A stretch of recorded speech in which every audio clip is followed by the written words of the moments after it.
ফিরে এলাম বিরতির পর। আমরা আবার ভোটের দিকে নজর রাখবো, তবে তার আগে একবার একটু বাংলা থেকে ঘুরে আসবো। পশ্চিমবঙ্গে কর্মবিরতির ডাক দিয়েছে জুনিয়র ডাক্তাররা। পিজি সহ একাধিক হাসপাতালে একেবারে বন্ধ রয়েছে।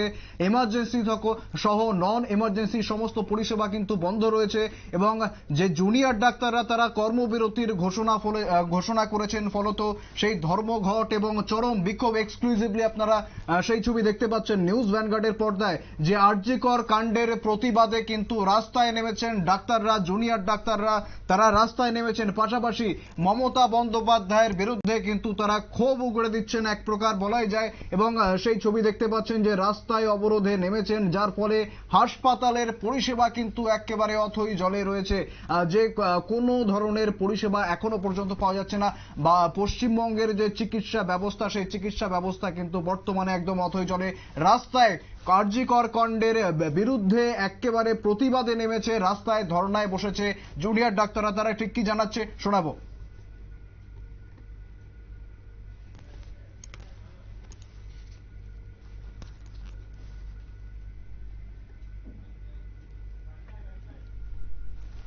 একেবারে যেমনটা জানাচ্ছিলাম যে আরজিকর কাণ্ডের প্রতিবাদে কিন্তু রাস্তায় নেমেছেন জুনিয়র ডাক্তাররা, এবং সেই ছবি আপনারা একদম এক্সক্লুসিভলি নিউজ ভ্যানগার্ডের পর্দায় দেখতে পাচ্ছেন। এবং বর্তমানে পশ্চিমবঙ্গের চিকিৎসা ব্যবস্থা, বড় বড় হাসপাতালগুলি পিজি থেকে শুরু করে সমস্ত হাসপাতাল থেকে কিন্তু জুনিয়র ডাক্তাররা রাস্তায় নেমেছেন বর্তমানে আরজিকর কাণ্ডের প্রতিবাদে। আমাদের সঙ্গে টেলিফোন লাইনে জুড়ে গিয়েছেন আমাদের এক্সিকিউটিভ এডিটর নীল বণিক। নীল, বর্তমানে ঠিক কি পরিস্থিতি বাংলার, এবং মমতার বিরুদ্ধে এত ক্ষোভ কেন? দেখো, বর্তমানে আজকের যে স্বাস্থ্য পরিষেবা সেটা কিন্তু আরো একবার প্রশ্ন চিহ্ন উঠে গেল, কারণ জুনিয়র চিকিৎসকদের অধিকাংশই কিন্তু ধর্মঘটে গিয়েছে। আজকে রাজ্যের ১ নম্বর হাসপাতাল অর্থাৎ সারা পশ্চিমবঙ্গের যখন যে হাসপাতালগুলি রোগ নির্ণয় করতে পারে না বা বেটার ট্রিটমেন্টের জন্য এসএসকেএম হাসপাতাল অর্থাৎ পিজি হাসপাতালে পাঠায়, সেই পিজি হাসপাতালেই আজকে দেখা গেল কর্মবিরতির ডাক, এবং অনির্দিষ্টকালের পথেই কিন্তু এই কর্মবিরতির ডাক দিল পিজি হাসপাতালের চিকিৎসকরা। শুধু তাই নয়, উত্তর পূর্ব ভারত থেকেও কিন্তু বহু রোগী এই পিজি হাসপাতালে রেফার করে। ইভেন আমাদের রাজ্যেও বহু হার্টের পেশেন্ট সহ জটিল রোগের কিন্তু পেশেন্ট কিন্তু এই পিজি হাসপাতালে রেফার করেন চিকিৎসকরা। সেই পিজি হাসপাতালে দেখা গেল উত্তর পূর্ব ভারতের সব থেকে যে নামী সরকারি হাসপাতাল, সেই নামী হাসপাতালে আজকে চিকিৎসকদের একটা বড় অংশ ইতিমধ্যেই কর্মবিরতি ডাক দিয়ে তারা রাস্তায় বসে পড়েছেন, তারা হাসপাতালে বসে রয়েছেন। সেই এক্সক্লুসিভ চিত্র শুধুমাত্র আমাদের চ্যানেলই এই শুধুমাত্র সম্প্রচার করছে। এবং কেন আমরা সম্প্রচার করছি, এই খবরটার অনেক গুরুত্ব রয়েছে, কারণ এ রাজ্য তো বটেই, আসাম, মণিপুর, বহু রাজ্যের কিন্তু জটিল রোগের চিকিৎসার জন্য সরকারি এবং বেসরকারি হাসপাতালের চিকিৎসকরা কিন্তু তারা এই পিজি হাসপাতালে যান, এবং পিজি হাসপাতালে তারা চিকিৎসার জন্য যান। সেই জায়গাতে দাঁড়িয়ে এই খবরটা অত্যন্ত এ রাজ্যের এবং অবশ্যই উত্তর পূর্বের যারা রোগী এবং সাধারণ রোগীর পরিবারের কাছে গুরুত্বপূর্ণ, কারণ অন্তদন্তে হয়ে ভালো হওয়ার জন্য রোগী গেল কিন্তু সেখানে দেখলো হাসপাতালে ধর্মঘট, মানুষ চিকিৎসা পাচ্ছে না। সেই পঞ্চায়েত নির্বাচনের পাশাপাশি এটাও কিন্তু খুব একটা গুরুত্বপূর্ণ খবর, অন্তত এ রাজ্য সহ উত্তর পূর্বের রাজ্য এবং বাংলা তো বটেই। এবং কি সেই আরজিকর ধর্ষণ কাণ্ড, আরজিকরে আমরা দেখলাম একজন চিকিৎসককে, একজন জুনিয়র চিকিৎসককে যেভাবে ধর্ষণ করে তাকে মৃত্যুবরণ করতে হয়েছে, এবং তার মৃত্যু নিয়ে এখনো বিস্তর জলঘোলা চলছে। এবং গতকাল একটি অডিও ভাইরাল হয়েছে, সেই অডিও ভাইরালের যে বার্তা কিছুক্ষণের মধ্যেই সেটা আমাদের চ্যানেলে সম্প্রচার হবে। অত্যন্ত উদ্বেগজনক, এবং সব থেকে বড় কথা, প্রত্যেকটা আন্দোলনে হয়তো মমতা বন্দ্যোপাধ্যায় তিনি পয়সা দিয়ে বা চাকরি দিয়ে মেকআপ করতে পারেন, কিন্তু এই আন্দোলনটাকে আর পয়সা আর চাকরি দিয়ে মমতা বন্দ্যোপাধ্যায়ের সরকার মেকআপ করতে পারেনি। তার মধ্যেই কিন্তু কেন কথা বলছি তার অনেক যুক্তি রয়েছে, এটা সাংবাদিকদের মন গড়া কথা নয়। খোদ যে মিতা, সেই মিতার পরিবার থেকেই কিন্তু অভিযোগ করা হয়েছে কলকাতা পুলিশের একজন বড় উচ্চপদস্থ আধিকারিক তাদেরকে টাকার অফার করেছিল। এটা আমি বলছি না, খোদ কিন্তু একেবারে এই নির্যাতিতার পরিবারের থেকেই কিন্তু দাবি করা হয়েছে। তাই মোটিভ দেখে প্রশ্ন হচ্ছে যে মমতা বন্দ্যোপাধ্যায়ের পুলিশ এই ক্ষেত্রেও টাকা পয়সা দিয়ে একটা ম্যানেজ করার কিন্তু চেষ্টা করেছিল। তদন্ত কোন পথে এগোচ্ছে, তদন্ত নিয়ে অনেক ধোঁয়াশা রয়েছে, সেটা আলাদা ডিফারেন্স। এবং সেটা কোর্টে যাবে, দুই পক্ষের সওয়াল হবে, তার মধ্যে একজন দোষী প্রমাণিত হলে শাস্তি হবে, সেটা একেবারেই আইনের বিষয়। কিন্তু তদন্তের নামে প্রহসন হচ্ছে বলে পরিষ্কার জানাচ্ছেন চিকিৎসকদের, জুনিয়র চিকিৎসকদের একাংশ, এবং লাগাতার তারা যেভাবে ধর্মঘটের ডাক দিয়েছে সেই ধর্মঘটের কাছে কার্যত অসহায় আত্মসমর্পণ করেছেন মমতার পুলিশ এবং প্রশাসন। অন্যদিকে মমতা বন্দ্যোপাধ্যায় এবং কলকাতা পুলিশের পুলিশ কমিশনার মিস্টার বিনীত গোয়েল তিনি নিজে বলছেন যে অন্য এজেন্সির কাছে গেলে তাদের আপত্তি নেই। আরে তোমরা যদি তদন্তে অপারগ হও তাহলে প্রথম দিনই কেন বাংলার মুখ্যমন্ত্রী তিনি সিবিআই তদন্তের অর্ডার করলো না? তিনি কোর্টের দিকে তাকিয়ে বসে আছে বিরোধীরা কোর্টে যাবে কিনা, সেখান থেকে ছিনিয়ে নিয়ে এসে সিবিআই তদন্তের অর্ডার করবে কিনা, তিনি সেই দিকেই বসে আছেন। তার যদি সত্যি মানে সিবিআই তদন্তের আপত্তি না থাকতো তিনি নিজেই তো পারতেন সিবিআই তদন্ত করে দিতে। এবং সিবিআই তদন্ত বারবার একটা জিনিস প্রশ্ন ওঠে যে সুপ্রিম কোর্ট থেকে বিভিন্ন কোর্টে যে সিবিআই তদন্ত করতে অপারগ, এটা ভালো করে বুঝতে হবে কেন সিবিআই সেইভাবে তদন্ত করে সাফল্য পায় না। এটা অত্যন্ত একটা সাইন্টিফিক বিষয়। সেটা হচ্ছে তোমাকে যদি ব্যাখ্যা করে বলি যে আজ 3-4 দিন হয়েছেন ছাত্রী মারা গেছেন, যেই জায়গাতে ধর্ষণ হয়েছে সেখানে পুলিশের থেকে লোক আরম্ভ করে সবাই সেখানে গেছেন, অর্থাৎ সার্কামস্ট্যান্সেস কি এভিডেন্স গুলো রয়েছেন সেই এভিডেন্স কিন্তু মার্জনা করবেন, সেই এভিডেন্স কিন্তু অনেকটাই বিলুপ্ত হয়ে যায়। শুধুমাত্র সিবিআই এই মুহূর্তে গেলে কি পাবে না পোস্টমর্টমের রিপোর্ট পাবে। যে বডিটি সেই বডিটির মধ্যে সৎকার করা হয়ে গেছে, তো বডির মধ্যে যে ফিঙ্গারপ্রিন্টস গুলো ছিল সেগুলো সিবিআই পাবে না। যে জামা কাপড়গুলি ছিল সেই জামা কাপড়গুলি তো ইতিমধ্যেই কলকাতা পুলিশ তারা নিজেদের হেফাজতে নিয়ে তারা হয়তো পলিগ্রাফ টেস্ট বা সাইন্টিফিক যে টেস্টগুলি রয়েছে সেইগুলি করাবে। কিন্তু সিবিআইয়ের কাছে যদি একদম কেসটা আসে তাহলে সিবিআই যে উন্নত যে লেজার টেকনোলজি আছে সেই লেজার টেকনোলজি দিয়ে কিন্তু তারা সেই ফিঙ্গারপ্রিন্ট সেই অন্য কোনো মানুষের পায়ের ছাপ আছে কিনা, যেই জায়গাতে হয়েছে সেইখানে সেই সময়তে কতজন মানুষ এসেছিল, এই যে পায়ের ছাপগুলো সেইগুলো লেজার টেকনোলজি দিয়ে কিন্তু দিতে পারে। এখনো পর্যন্ত কলকাতা পুলিশের 24 ঘন্টা বাদে কিন্তু কোনো সেই জায়গাতে লেজার যে টেকনোলজি যেগুলো সিবিআই বা ইডিরা ব্যবহার করে সেই রকম কোনো কিছু দেখা যায়নি।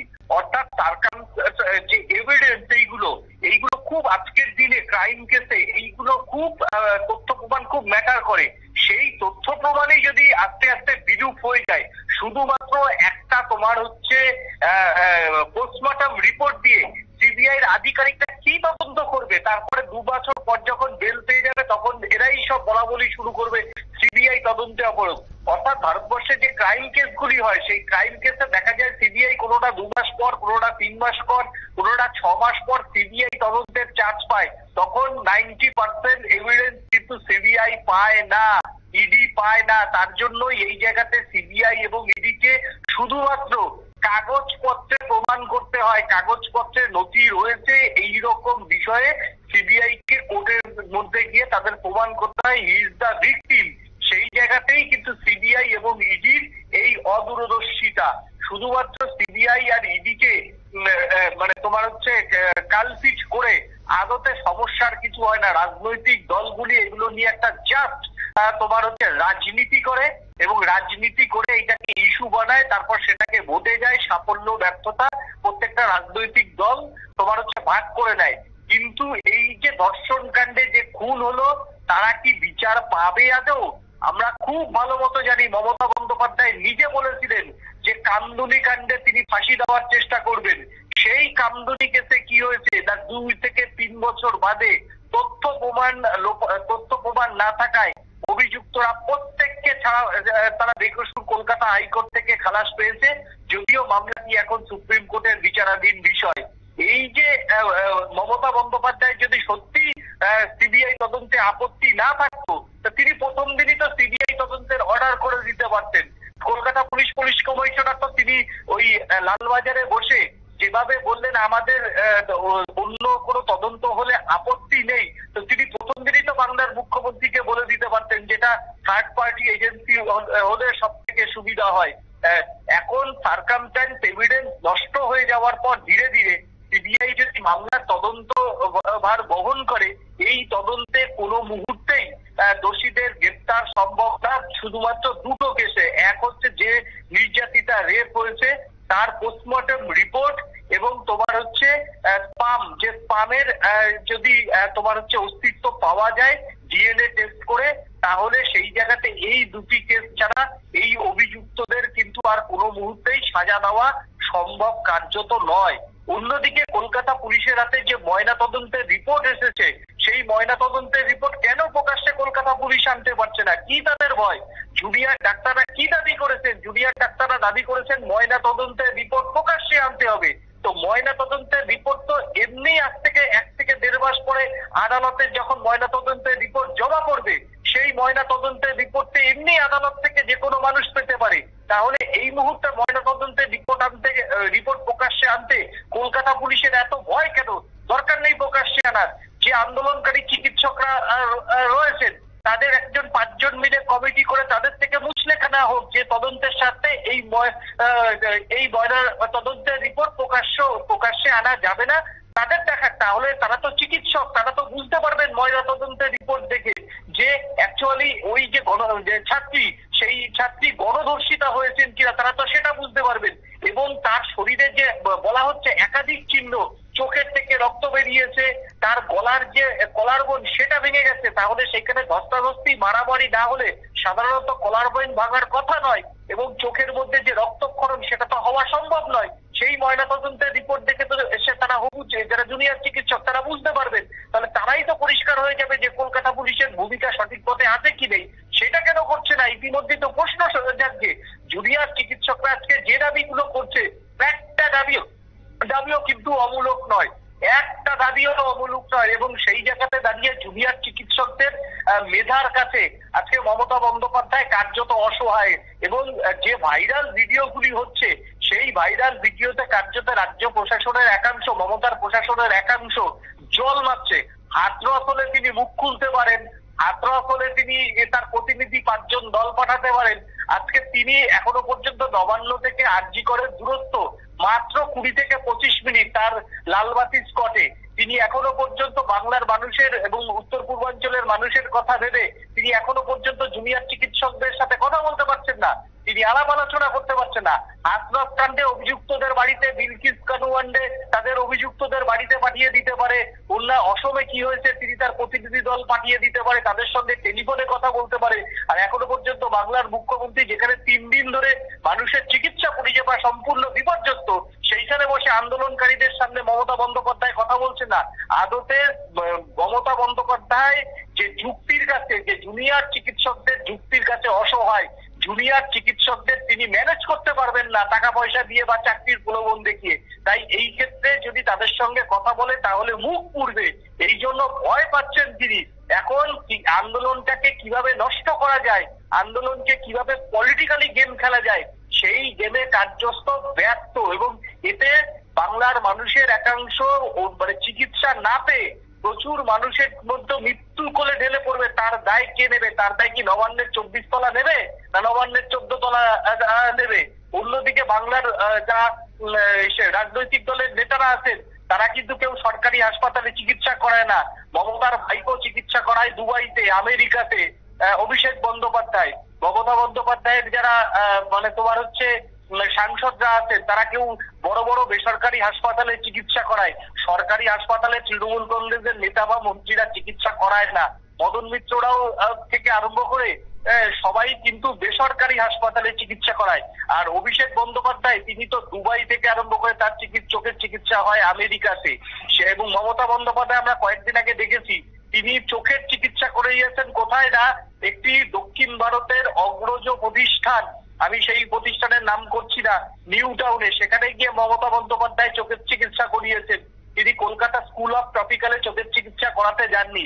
আর যে অচল অবস্থা আজকে চলছে, তাহলে তুমি ভাবো আজকে সাধারণ মানুষ যাদের দিন আনে দিন খায়, যে মানুষগুলো উত্তরবঙ্গ থেকে, যেই মানুষগুলো পশ্চিম মেদিনীপুর থেকে, যে মানুষগুলো উত্তর পূর্বাঞ্চলের মানুষগুলো, যারা এই মুহূর্তে চিকিৎসা না পেয়ে, বেড না পেয়ে আজকে রাস্তায় শুয়ে রয়েছে, কবে ধর্মঘট উঠবে তার দিকে, তীর্থের কাকের দিকে দাঁড়িয়ে রয়েছে, তাদের একটা মানুষের জীবন গেলে তার দায় কি নবান্নের 14 তলা মমতা বন্দ্যোপাধ্যায় নেবেন, না তৃণমূল কংগ্রেসের উপরচলা নেবেন? এই প্রশ্নের উত্তর তো নেই।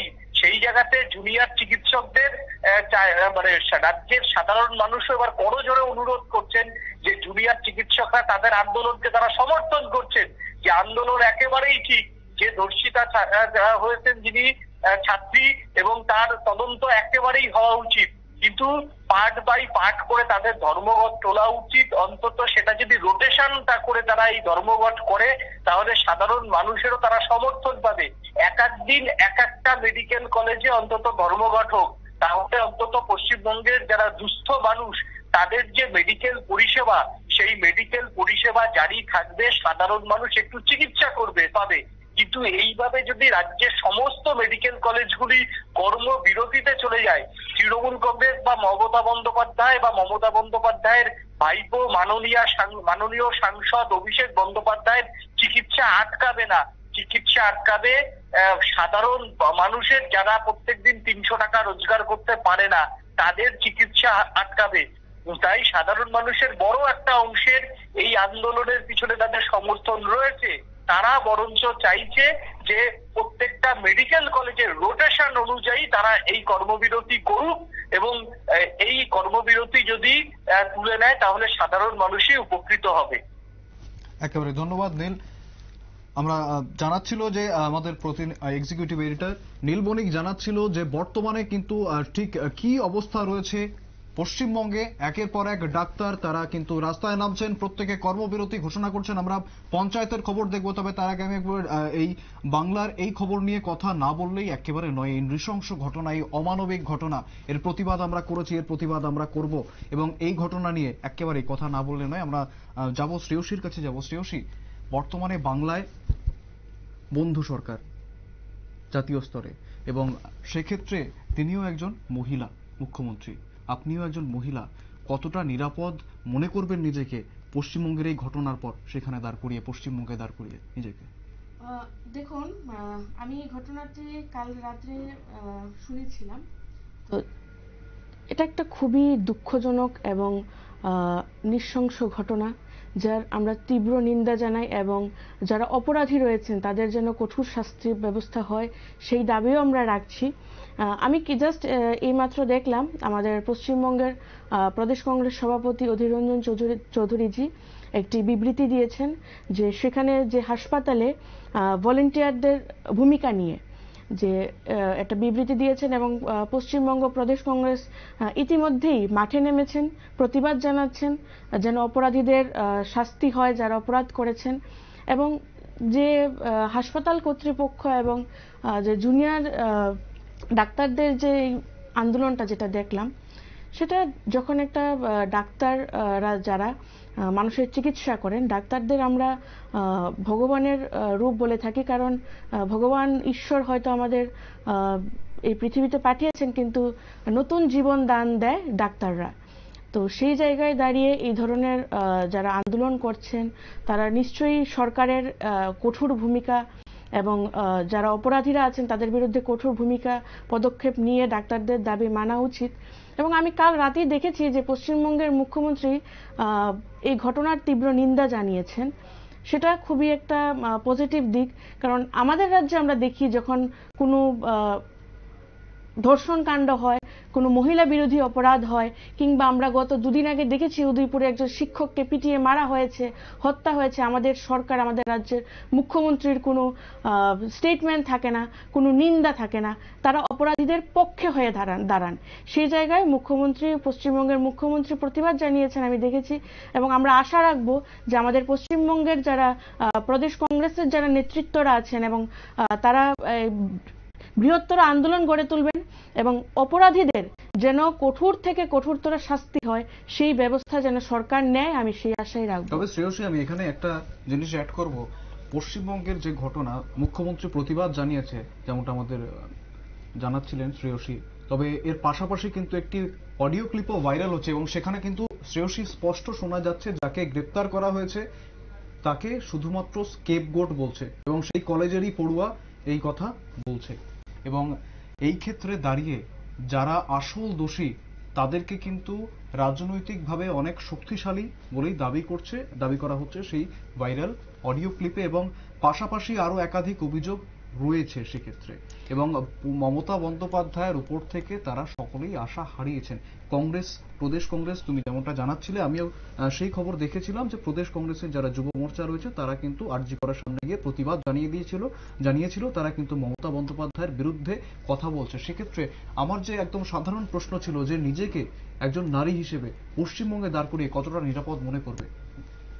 দেখুন, পশ্চিমবঙ্গের বর্তমান পরিস্থিতি সম্পর্কে আমার সেরকম কোনো ধারণা নেই, কিন্তু আমরা বাইরে থেকে, ত্রিপুরা রাজ্য থেকে যতটুকু দেখছি, এটা আমাদের আমরা প্রায় সময়, আমরা প্রত্যেক সময় দেখে থাকি যখনই কোনো বড় ধরনের অপরাধ হয়, গণধর্ষণ বলুন, মহিলা বিরোধী বিভিন্ন অপরাধ ভারতবর্ষে প্রতিনিয়ত বৃদ্ধি পাচ্ছে, যখন প্রথম স্টেজে যদি কাউকে গ্রেফতার করা হয়, সেটা দেখা যায় যে দুর্বল যারা থাকে, যাদের কোনো রকম পলিটিক্যাল ব্যাকগ্রাউন্ড থাকে না, দুর্বলভাবে তাদেরকে খুব সহজেই গ্রেফতার করে তাদের বিরুদ্ধে মামলা করা যায়, সেরকম ঘটনা আমাদের রাজ্যেও ঘটে, বিভিন্ন সময় ঘটে থাকে। কিন্তু আমরা আশাবাদী থাকবো যে আমাদের পশ্চিমবঙ্গের যারা আমাদের কংগ্রেস নেতা কর্মী, যুব কংগ্রেস, মহিলা কংগ্রেস যারা রয়েছেন, তারা এই বিষয়গুলি নিয়ে তারা বৃহত্তর আন্দোলন গড়ে তুলবেন, এবং যারা আসল অপরাধী যে রয়েছে, তার যত বড়ই তার ব্যাকগ্রাউন্ড থাকুক না কেন, তাকে সামনে এনে তার যেন গ্রেপ্তারি হয়, তার বিরুদ্ধে যেন কঠোর থেকে কঠোরতর শাস্তির ব্যবস্থা হয়, সেই ব্যবস্থা আমাদের পশ্চিমবঙ্গ প্রদেশ কংগ্রেস করবেন। একেবারে আমরা নজর রাখবো, অবশ্যই নজর রাখবো, এবং বারবার কথা বলবো পশ্চিমবঙ্গের এই খবরের দিকে আমাদের বারবার নজর থাকবে, এবং প্রত্যেক মুহূর্তের আপডেট আমরা জানাবো। পাশাপাশি পঞ্চায়েত ভোটের কি আপডেট আছে তা নিয়েও কিন্তু ফিরে আসবো। তবে সময় হচ্ছে একটা বিরতির, ফিরে আসছি বিরতির পর।